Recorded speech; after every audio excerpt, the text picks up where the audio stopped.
দিয়ে যাচ্ছিলেন। তখন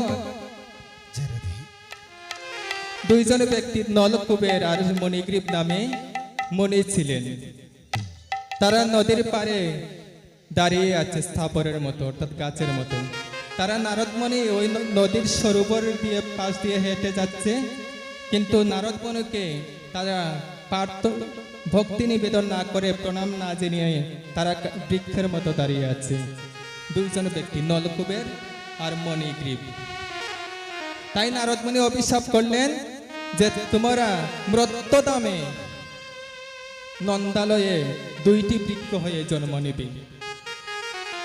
আর যেদিন আমার প্রাণ কানায় মা যশোমতী গাছের সাথে বেঁধে ফেলবে, গাছের সাথে বাঁধিয়া মারবে, তখন এই কানার পরশে তোমরা ওই বৃক্ষকুল থেকে জন্ম পেয়ে মুক্তি লাভ করবে।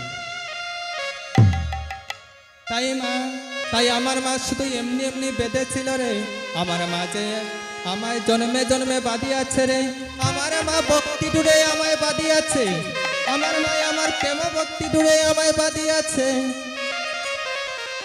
তাই তো বলেছে মহাজন, জন্মে জন্মে বাঁধিয়াছে রে,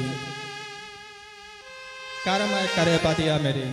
শুধু আমার মা আমাকে গাছের সাথে বাঁধিয়া মারেননি, আমাকে জন্মে জন্মে প্রেম ভক্তি ডুড়ে জন্মে জন্মে বেঁধে দিয়েছিলেন। তাই যখন প্রাণে গোবিন্দই আমার ওনার মা যশোমতী গাছের সাথে বেঁধেছিলেন, তখন তারা মুক্তি লাভ করেছিলেন। সম্মানিত ভক্তমণ্ডলী, আপনারা শুনে আনন্দিত হবেন যে শ্রীমঙ্গল হইতে